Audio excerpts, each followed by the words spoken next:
Okay, now we look at the limit of a function visually. Okay, so here what is important is we've given an example of a function, could be any function, and this is the primary function, which is the parent function is x3. Okay, so now we have a point here which we've called point P, right? So now this point can be approached within this graph from two sides. Can either be approached from the right hand side, which is positive, or from the left hand side, which is negative.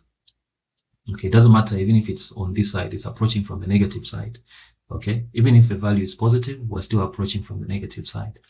Okay, so this is a function. So this function from the left side, it will move like this to that point. From the right side, it will move like that. So approach is going to be from here to there, and approach is going to be there to there.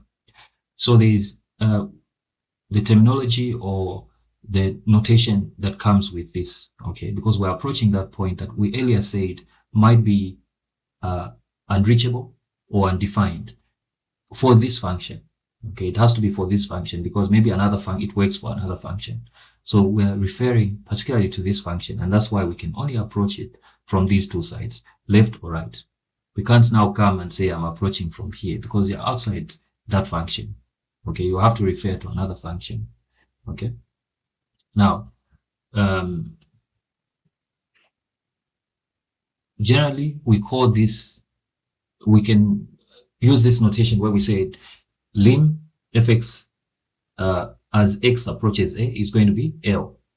Okay, it's going to be L. So that is our notation there.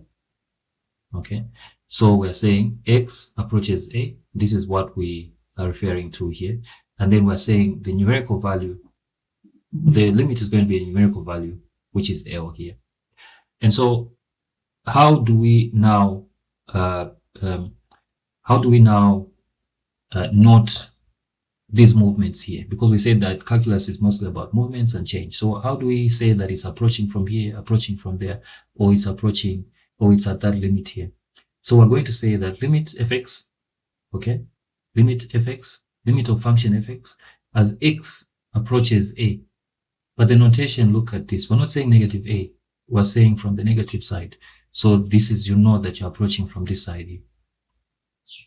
You're approaching a from that side. If you put a plus here, then you're saying that you're approaching from this side, approaching this point. Okay? Then now we can generally say that if both are approaching, if these are approaching a, okay, if they're approaching a, if both are approaching a, then we can say that there's a limit exists, okay, which is if these are coming to meet at this point, then we can say that the limit exists, okay, this general limit.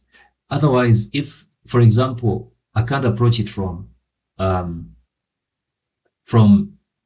the negative side, but I can approach from the right side, then we can say that it's got one-sided limit, and that's where you have the left or the right. So that's one-sided. When the value, the approach from left and right are different, then you know that that limit is one-sided. Doesn't really exist. The general one doesn't exist, but you only have one-sided. So it can either be left, can either be right, or different, but different values. So this could be A1, this could be A2.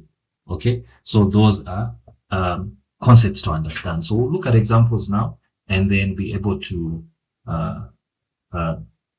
know how to see a limit and how to note it down.